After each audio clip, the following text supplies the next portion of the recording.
Alustada esimese paneeldiskussiooniga, kus meil on loomulikult ka kõiki taevakanaleid kasutades võimalus tervitada Mikko Fritset. Tere Mikko! Head sõbrad, küsimine sel paneelil ei ole üksnes minu privileeg, paljud teist on selle võimaluse juba üles leidnud, aga tuletan teile siis veel kord meelde, et Slido kaudu on võimalik esitada küsimusi kõikidele meie headele esinejatele, kasutades koodi Kultuurikompass. No siin kõlas juba niivõrd mitmeid ülimalt põnevaid ja kaasa mõtlema sundivaid definitsioone sellele Euroopa mõõtmele, et mul tekkis ikkagi kiusatus pakkuda ka välja üks omalt poolt. Ja ma prooviks avada seda Euroopa mõõdet võib-olla Euroopa Liidu ühe põhivabaduse kaudu, mida ka mina kõrgelt hindan, võib-olla mitte neil päevil, aga selleks on inimeste vaba liikumine ja sellega kaasnev artistide võime inimesi liigutada. Liigutada siis selles tähenduses, kuidas kultuur saab pakkuda elamusi kas või juba nende luuletuste näol, mida lugupeetud president meile tsiteeris. Ja minu võib-olla esimene suur küsimus või selline katusküsimus selleks paneeliks võikski olla, mida me peaksime siis selleks tegema, head kultuurikorraldajad, et vabale liikumisele järgneksid liigutatud inimesed. No nii, oleme alustuseks selle üles leidnud, mis siin Tartus, mis siin Eestis, Lõuna-Eestis võiks inimesi liigutada ja oskame me tegelikult seda piisavalt võimestada. Võib-olla alustaks Jalmarist.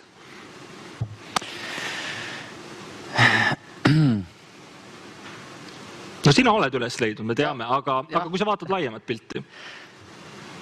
Ma usun, et mingis mõttes ma olen ka ikkagi veel teel ja kindlasti asi, nagu ma rääkisin ka innovatsioonist ja selle nagu tähtsusest kultuuris. Kultuur on eeskätt minu arust nagu selline asi, mida sa pead kogu aeg arendama. Kui sa seisad paigal ja siis lihtsalt ongi see, et hakatakse väga ruttu kuskil tegema lihtsalt asju paremini. Et siin on, kultuuris on nagu karjääri edasiviimine väga, kuidas öelda, kinni mingis mõttes selles loomingulisuses. Et jah, kui me toetume nagu mingisugusele kindlale näiteks paigale või kindlale sellisele kohale selles kõiges. Ja see ise on nagu väga väärtuslik, aga kui me räägime nagu loomingust, eks ole, me räägime mingisugust muusikast või me räägime osalusfestivalist või millestki sellisest, kus sa ei saa jääda samaks, siis ma ütleks, et ma ei ole kunagi kohal. Ma pean kogu aeg tegelema sellega, et iga järgmine samm selles, mis ma teen, on see siis kas bänd või on see siis mingisuguse asja korraldamine, on kogu aeg uus. Et inimesed kipuvad päris ruttu, ma arvan, ära väsima sellisest kultuurivaldkonnast. Et minu arust see on väga oluline ja ma ütlekski, et ma vist ei ole veel nagu valmis sellele küsimusele vastama. President, oletame, et me oleme aru saanud, et midagi töötab ja meil Eestis ju neid asju, neid kultuuritekste, teoseid ja loojaid, kes töötavad, kes on läbi murdnud rahvusvahelisele areenile, meil neid ju tegelikult on. Aga kas me oskame need alati ka oma riikliku tugisüsteemiga suureks mängida, et nad muutuksid edulooks, mis kestab kauem kui üks kalendriaasta? Ei, riikliku tugisüsteemiga ei saa midagi suureks mängida. Et riiklik tugisüsteem on selleks, et meil oleks paljusus. Selleks, et miski kuskil äkki kedagi kõnetaks ja me ei tea tegelikult, see on hästi keeruline ennustada, mis kuskil kõnetab, ja see ei ole võib-olla lohutuseks sulle, et see ei ole mingi kultuurispetsiifiline teema, see on igas teises sektoris ka, et samamoodi ei tohi riik valida välja, milliseid majandusharusid või tehnoloogiaid toetada, sellepärast et ta loob niimoodi konkurentsieelise ja võib-olla mõni teine, mis tegelikult oleks olnud nagu väärtuslikum või tulevikus vastupidavam, jääb lihtsalt tegemata ja kõrvale. Ehk et kõik tugisüsteemid peavad olema nagu selles mõttes hästi neutraalsed, looma hästi palju erinevaid võimalusi ja siis juba eriti kultuuri puhul otsustab inimene südame ja hingega. Ja see on täiesti ennustamatu, mis lendab ja miks lendab ja kaua lendab samamoodi. Ma olen sellega absoluutselt nõus, aga ma siis pisut täpsustan oma küsimust. Mõeldes natuke kultuuri ekspordi peale ja olles rääkinud ka inimestega, kes on Eesti kultuuri ekspordiga aastaid tegelenud ja sellega palju vaeva näinud, sattusin ma aeg-ajalt peale sellisele punktile, kus öeldi näiteks, et ma ei tea, Kultuuriministeeriumis töötab meil välissuhete loomisel aktiivselt üks inimene. Et kas neid inimesi näiteks ei võiks olla rohkem? Või kas me ikkagi oma nendes valikutes oskame näha sellist strateegilist suunda, tugevdada seda vundamenti või me pigem teeme nagu selliseid ühekordseid sööstusid? Presidendile kõigepealt sõna ja siis vaatame, mis Mikol on öelda. Ja ei tööta ju tegelikult selles mõttes, sa ütled, et Kultuuriministeeriumis on üks inimene, kes tegeleb loomemajanduse ekspordiga, eks ole. Ei ole üldse niimoodi. Esiteks on see irrelevantne, kas seal töötab 0, 1 või 5, sellepärast et kultuuri ekspordiga toimetavad kõik need inimesed, kes on püüdnud kõnetada oma looduga midagi kusagil kaugemal. Ehk et see inimeste lugemine sellises kohas on minu arvates täiesti ebaoluline tegevus. See ei saa sellega mitte kunagi, mitte kuhugi. Et pigem, mida saab teha, ütleme, ressursiga, mis kulub avalikus sektoris, on just nimelt nende kokkupuutepindade loomine. Et seesama Euroopa kultuuripealinn on üks selline üle-euroopaline tohutu kokkupuutepinna loomise harjutus, millest on tulnud ka reaalselt palju edulugusid. Ja nende edulugude seast mulle on kõige kallimad need, kus mõni piirkond, mõni linn või koht on saanud ühele ajastule öelda head aega ja avada enda jaoks nagu uue ajastu ja neid näiteid tegelikult on. Ja see on ka see põhjus, miks mina näiteks toetasin Narvat kultuuripealinna kandidaadina, kuna ma nägin seal suurema murrangu võimalust ja samal ajal on mul ka väga hea meel Tartu üle, kes pika tööga selleni jõudis ja saab nüüd näidata, kuidas nemad Eesti mõistes kultuuriliselt ja akadeemiliselt üliarenenud piirkond ikkagi võtavad sellest kultuuripealinna projektist midagi välja. Mikko, rõõm sind ka näha üle pika aja. Sul on kogemus Tallinn 2011 kultuuripealinnaga ja seetõttu ka kõikvõimalike riiklike ja munitsipaalinstitutsioonide ja koridoridega. Ütlem, kas sa tundsid kunagi, et seda tugistruktuuri jäi ikkagi väheks? Siis riikipoolset tugistruktuuri selle aja. Ei, see oli lihtsalt keeruline, aga väheks ei jäänud. Mis see tähendab, oli keeruline? Lihtsalt, aga see on vanalu. Meil oli väga keeruline nagu ehitada ühine missioon sellest kultuuripealinnast, linn ja riik ja kõik. Aga ma arvan, et kultuuripealinn nüüd on ju selline võimalus, et ta ei vaja nüüd seda riiki. Ja mulle väga meeldis, mis Jalmar ka ütles, kui ma temast õieti sain, et Eestis on väga tugev maastik, kultuurikorraldus on hea ja huvitavaid näiteks festivale ja teisigi asju. Et eks kui minu noored lapsed tulevad Eestisse, nad tulevad sinna sellepärast, et nende üks kodumaadest, aga ka, et seal on huvitavaid festivale, et seal kena käia nagu kultuuri vaatama.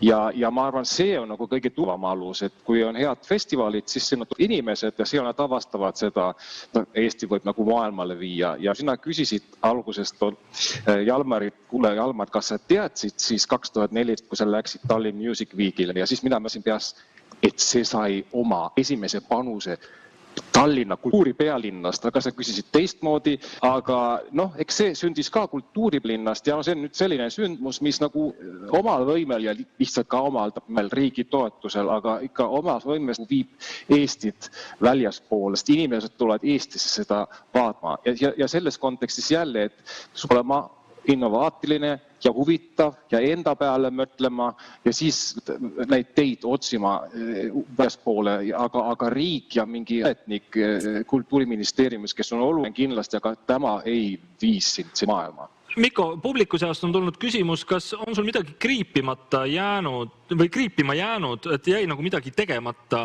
2011, mida sa väga oleksid tahtnud. Äkki on võimalik siin Tartu 2024 kultuuripealinnal midagi õppida?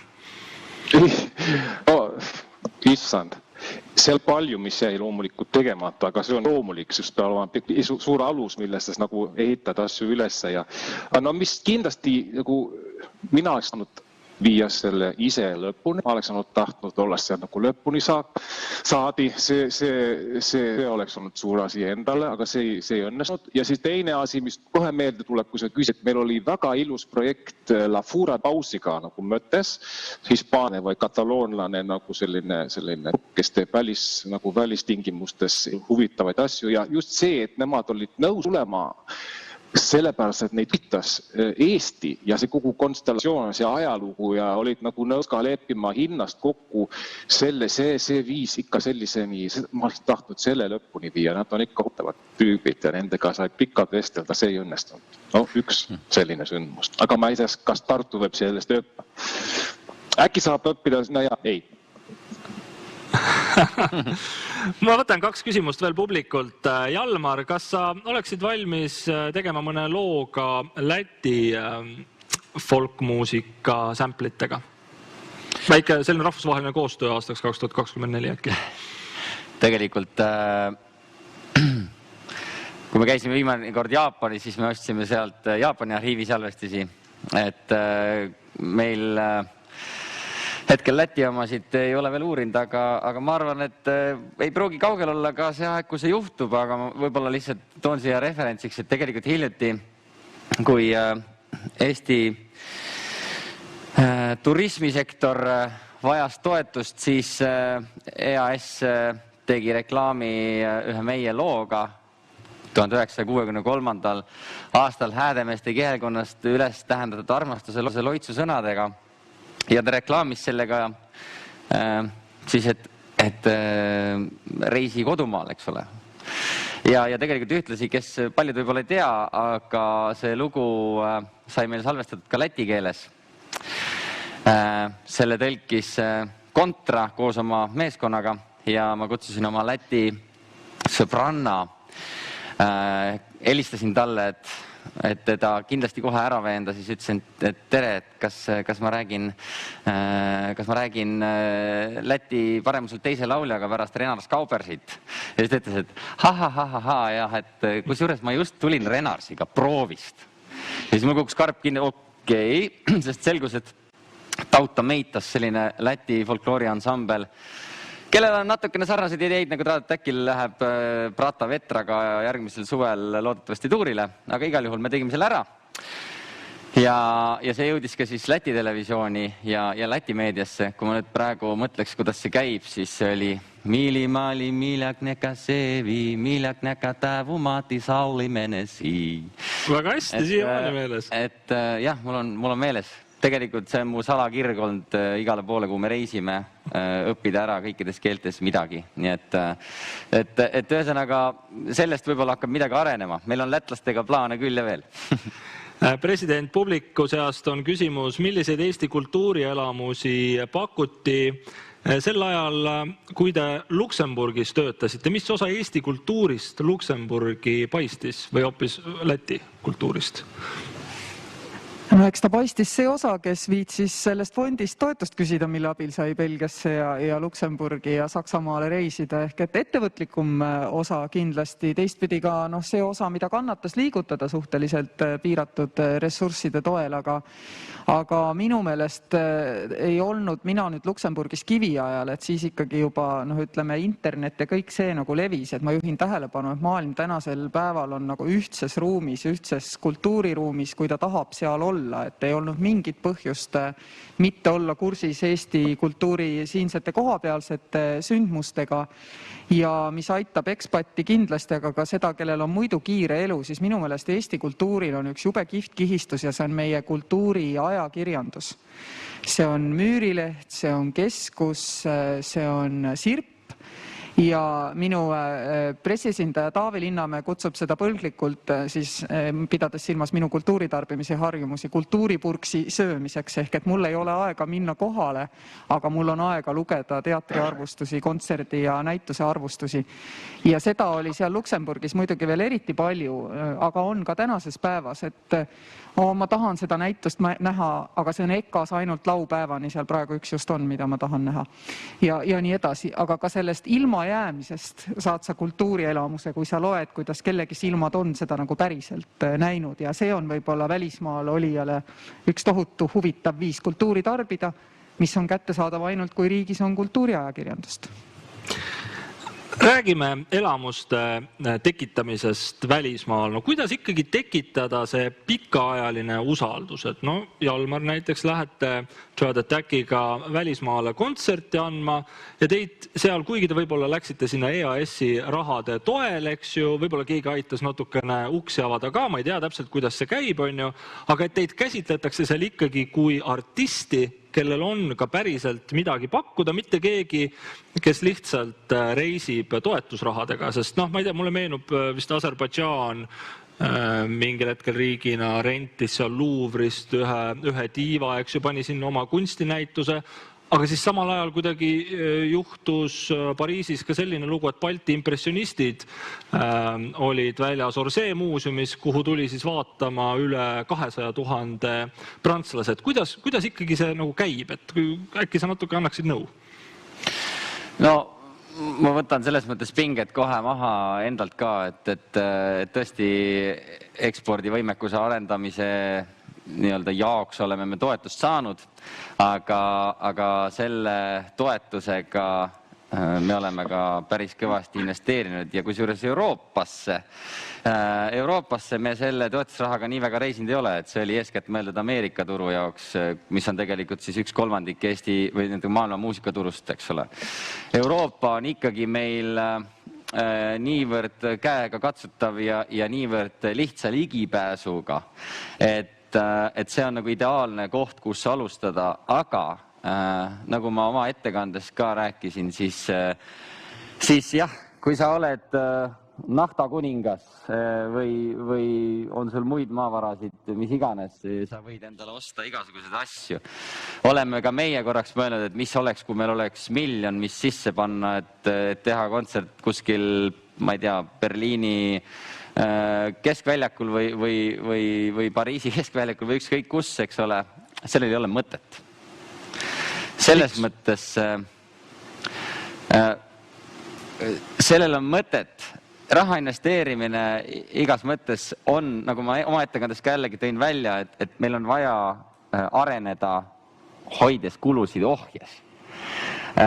Investeerida suuri summasid, investeerida nii-öelda huupi on võimalik või mõistlik alles siis, kui sa oled juba suur. Et selles mõttes ma usun, et mitte keegi ei mäleta peale sinu võib-olla, mis see Aserbaidžaani asi seal nendest tegelikult täpselt kujutas. No ma ka ei mäleta tegelikult, jah. Et need happening'e selles mõttes, happening'e me võime esile kutsuda, aga need ei ole asjad, mis tegelikult inimestele väärtust annavad. Ja muusikamaailmas üldiselt, ilmselt kogu festivalikultuuri valdkonnas ka, me räägime ikkagi inimeste vahelistest suhetest ja kontaktidest, et kui me ei kohtu inimesega, ei lävi, ei käi, ei uudista, ei õpi, siis tegelikult areng kui selline puudub. Ja mis ma tahan veel kord võib-olla toonitada, mida ma ikkagi enne oma ettekandes võib-olla jäi seal natuke väheks sellest, et ükskõik, kes te siin seda kuulate ja mõtlete, et jah, okei, et Tallinn Music Week või ükskõik milline showcase, tore küll, kui sa esined seal. Aga arvestage sellega, et näiteks mina isiklikult olen, ütleme, 10 festivalist 8 korral käinud lihtsalt niisama ja sõna otseses mõttes arendanud, mitte esinenud. Et asjad ei eelda seda, et sa osaled seal kuskil põhiprogrammis või et sa esindad mingit organisatsiooni, kes korraldab mingit programmi seal. Et jälgida ja õppida saab ka täitsa tavalise festivali külastajana või lihtsalt siis kõrvalvaatajana.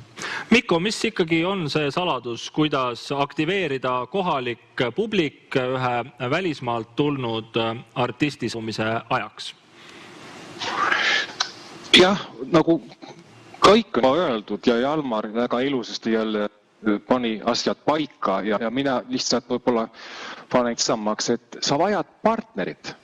Et ega sa mingi suure rahaga ei osta endale näiteks plikut või usaldust, aga kui sul on partner, kas ta nüüd kontsertkorraldaja või muuseum või mingi linnavalitsus kusagil, siis tema kutsub siis Eesti riik või mingi teine riik võis omi aidata, et nad saaksid sinna reisida, siis on juba publik olemas, sest keegi usaldab sind. Et ilma mingisugust partnerlust sa ei saa oma kultuuri välja viia ja artistina ka nagu areneda või loota selle peale ja sellesse kuulub see ise reisid ringi, aga sellesse kuulub ka see, et sa ei hakka rentma Louvres mingit saali ja siis lihtsalt oma asja seal, see on täiesti mõttetu. Ja just see partnerlus, kuidas sa üles ehitad, see on keeruline, aga see vajab kannatust ja erinevaid mõtteviisi, aga see on just see punkt. No ma loodan, et nüüd inimesed Aserbaidžaanist ei solvu selle peale, mis Mikko just ütles. Hea president, lisaks ühistele väärtustele on Euroopa Liidus ka ikkagi tegelikult üsna arvestatav ühine rahakott kultuuri rahastamiseks ja mul tundub, et vist on ikkagi peaaegu juba kokku lepitud, et kultuuriraha Euroopa Liidu järgmises mitmeaastases eelarves programmis Loov Euroopa tõuseb siis praeguselt 1,6 miljardilt umbes 2,2 miljardi euroni aastas. Me ei ole Eestis seda raha väga palju siiani kasutanud, sest meil napib nagu neid oma vahendeid. Kas teile tundub, et võiks olla poliitiline prioriteet Eestis ka, et lisaks sellele nii-öelda asfaldirahale, mida me oleme tublisti kasutanud, võiks ka seda Euroopa Liidu eelarve kultuuriraha nagu rohkem kasutada? No Eesti tüüpiliselt, kui tegemist on geograafiliselt neutraalse rahaeraldusega, olgu see siis teadusele või kultuurile, et suudab alati per capita üle oma varju hüpata. No selles mõttes loomulikult tasub sellele tähelepanu pöörata, ma olen kindel, et hüpatakse siin ka, aga meil ei ole oma vahendeid, et vabandust, aga kui mina vaatan Euroopa riikides kultuuri rahastamise mudeleid ja mõeldes siin just ka, mõtlesin Balti impressionistidele, tuli meelde Firenzes Konrad Mägi näitus, mida ka Enn Kunila, eks ole, suuresti rahastas. Ja siis me just tolle Firenze näituse ajal istusime Urmas Eigla ja Silja Kuningaga ja mõtlesime, et tegelikult kas me ise saame üldse aru, kui teistmoodi on Põhjamaade ja Põhjamaadega koos meie kultuuri rahastamise mudel, nimelt see kultuurkapitali komme. Meie kultuur on tegelikult, jah, küll piskuga, aga märksa kindlamatel alustel tegelikult rahastatud kui nendes riikides, kus kultuuri rahastamine põhiliselt tuleneb just nimelt sellest erasektori metseenlusest. Kõik on sellega sajandeid harjunud, et kui kuninga õukonda saad, siis maali palju tahad. Meil ei ole seda, meil on siin Põhjamaades see teine, me kõik panustame läbi tegelikult, ütleme, keskklassi huvi kultuuri arengusse. Ja see tähendab, et see Euroopa raha langeb nüüd ka väga erinevatele kultuurimudelitele ja üsna kindel ja selge ju on, et meil on siin juba täna olemas eeldused, et me suudame seda paremini kasutada kui need, kellel ei ole sellist kultuurkapitali tüüpi süsteemi, nii et ära ütle, et me oleme vähe pannud, me oleme palju pannud. Üks euroraha süst, mis veel süstal on juba püsti ja terendab ja ootab nii-öelda näpuga peale vajutamist, on 750 miljardi eurone Euroopa Liidu taastefond ja Euroopa Parlamendi kultuurikomisjonis on arutatud, et näiteks 2% sellest taastefondi rahast võiks minna kultuurile. No juba Saksamaa ja Prantsusmaa on teatanud, nad panevad rohkem kui 2%. Ma Eestis ei ole kuulnud, et valitsus oleks sellise ideega välja tulnud, et 2% sellest rahast võiks minna ka kultuurisektorisse, mis on ju tegelikult palju kannatanud. Julgustaksid poliitikuid niipidi mõtlema? See on küsimus mulle või Jalmarile? Alustuseks teile. Ei, mina ei julgusta kedagi protsendikeskselt mõtlema, ei ole kunagi julgustanud kedagi tingimata seda ridapidi mõtlema, aga ma arvan, et tegelikult on kultuur on nii palju laiem nähtus, et kui me räägime kultuurist, komplektis kultuuri spetsiifiline kultuuri enda rahastus, siis me juba paneme mööda. Samast fondist läheb 20%, peab minema digitaaltehnoloogiatele, 37% energeetika rohelistele lahendustele. Muu jaoks on nendes mõlemas väga palju kultuuri. Ka kohtades, kus sa pead tegema struktuurse pöörde niisuguse, nagu seda on meie vajalik pööre, et näiteks, et kõik meie majandus muutuks roheliseks. Ilma kultuurita sa seda mitte kuidagi ei tee, sest ühiskond vajab sellises tohutus purunemises ja siis uue loomises meeletult hingetuge. See on kõik puhas kultuur. Digitaaltehnoloogias, ütleme, see jaguneb, eks ole, toruteenuseks ja sisuteenuseks. Ainult torus ei ole võib-olla kultuur ja see sisu on ju kõik ju kultuur, eks ole. Kõik see digitaalne transformatsioon, see mõtteviis, et inimesed Fidži saarelt saavad Eestis raamatupidajatena töötada. Sa ei saa seda murrangut hulluks minemata teha, kui sa ei kirjelda seda läbi kultuuri ja nende abiga. Jätame Euroopa Liidu eelarve sinna paika. Mikko, küsimus publikust. Kuidas peaks Tartu ja Lõuna-Eesti ennast nii-öelda siis Euroopa areenil nähtavaks tegema, et siis see loodetud tähelepanu aastaks 2024 saada? No eks ma proovisin sellest kõnes juba natuke seda näidata, et see peab olema endale huvitav ja siis peab kindlasti, kui vaadata sinna väljaspoole, mõtlema, et keda me tahame kõnetada, aga üle selle, sest ega ei saa kõnetada.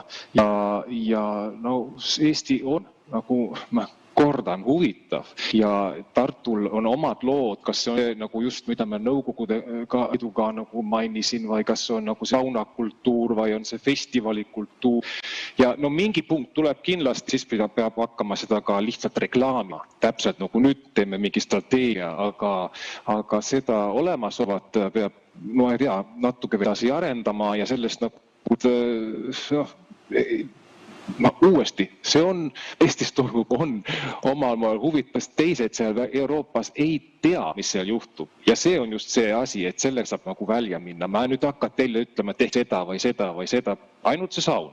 Selle peale ma jään. Seda või kindlasti edasi viia ka kesk-eurooplastele.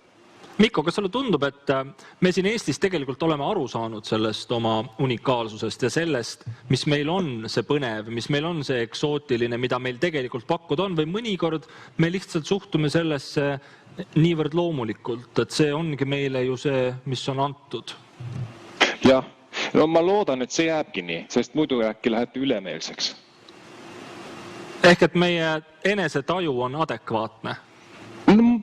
No kui see kogu aeg ikkagi sinna, et tuleb uuendusi ja just see, et on tahe muuda ennast ja leppida uute asjaga kokku ja kui te juba mõtlete, et kõik on hästi, me super, nii ega sellest ei sünni head kunagi. Aitäh, Mikko. Jalmar, levib ju selline arvamus, mis ma tahaks loota üha enam on eksiarvamus, et eestlased on häbelikud, endasse tõmbunud ja ei kipu võrgustuma ja suhtlema. Sina oled muidugi täielik erand ja kinnitad eestlase kuvandit hoopis teisest küljest, aga oled sa märganud seda probleemi oma kolleegidel või ka nende nii-öelda manageridel, korraldajatel, et nad ei oska võib-olla piisava entusiasmi ja julgusega neid kontakte sõlmima minna ja ehk on küll väga andekad, aga tegutsevadki oma magamistoas ja selle tõttu ei pääsegi rahvusvahelisele areenile? Ei, ma ei arva seda. Ma arvan, et me oleme tänaseks päris kaugele arenenud ka selles vallas, sest et eks see teadlikkuse kasv on olnud ikkagi viimase 10 aasta teema kogu selle nii-öelda struktuuri ja siis partnerite leidmise vallas. Et seniks, kuni meil ei olnud Tallinn Music Weeki ega ka siin võib-olla lihtsalt seda know-how'd, siis teadlikkust sellest, kuidas seda kõik korraldada, et ega enne seda tõesti oli võib-olla selline tunne. Aga ma arvan, et täna me oleme päris heas olukorras ja kindlasti kõik, kes vähegi siis loovad suhteid Euroopas või maailmas, siis me peame lihtsalt aru saama, et kui me kuhugi läheme, nagu meil alati bändi trummari vanemad ütlevad, et kui te kuhugi lähete, siis teadke, et ei ole mitte ainult enda, vaid terve Eesti visiitkaart.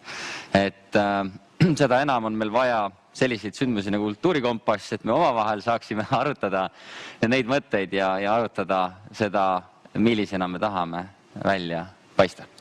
President, on meil veel mõnikord probleem enesehinnangu ja häbelikkusega? No ei peaks olema, et kui me mõtleme näiteks meie eelmise kultuuripealinna ajale, siis sinna ajastusse mitu asja kokku, et isegi täna on võimatu öelda, palju tõmbas kultuur, Mikko tahaks arvata, et ainult kultuur, aga värske Schengen, värske euro, eks ole, kõik olid liikumist järsult suurendavad nagu meetmed. Me tegelikult ei tea, mis põhjustas selle, et meil tekkis tõepoolest ka turismi plahvatus sellel hetkel. Aga mis eestlaste seda nagu, no see sama asi, et sa ütled, et me ei oska ennast müüa või suhelda. Kuule, mujal maailmas, kus ka asjad käivad väga kiiresti, siis üks Eesti inimene, kes vaatab siin tõesti päriselt ka vaatab ja ta ei oskagi seda lühemalt teha kui 5 sekundit ja küsib ja päriselt ka ootab vastust ja küsib seda toonil, et sa saad aru, et ta ootab vastust. Kuidas sul läheb? Sellel on tänases maailmas tohutu väärtus, et sa tõesti, me tahame tegelikult ka teada, kui me seda juba küsime, kuidas sul läheb. Räägi mulle, on sul hästi, on sul muresid. Selline viis, räägi tasa minuga. Minu meelest on see Euroopas unikaalne, omapärane ja tohutult väärtuslik selles kiirustavas nagu maakeras, et eestlastel ei ole mitte midagi viga. Me ei ole halvad suhtlejad, me oleme siirad suhtlejad, me oleme päriselt ka suhtlejad. See on suurepärane punkt sellele arutelule. Suur aitäh, Kersti Kaljulaid, Mikko Fritse, Jalmar Vabarna. Ma arvan, et see paneel on ära teeninud ühe sooja aplausi.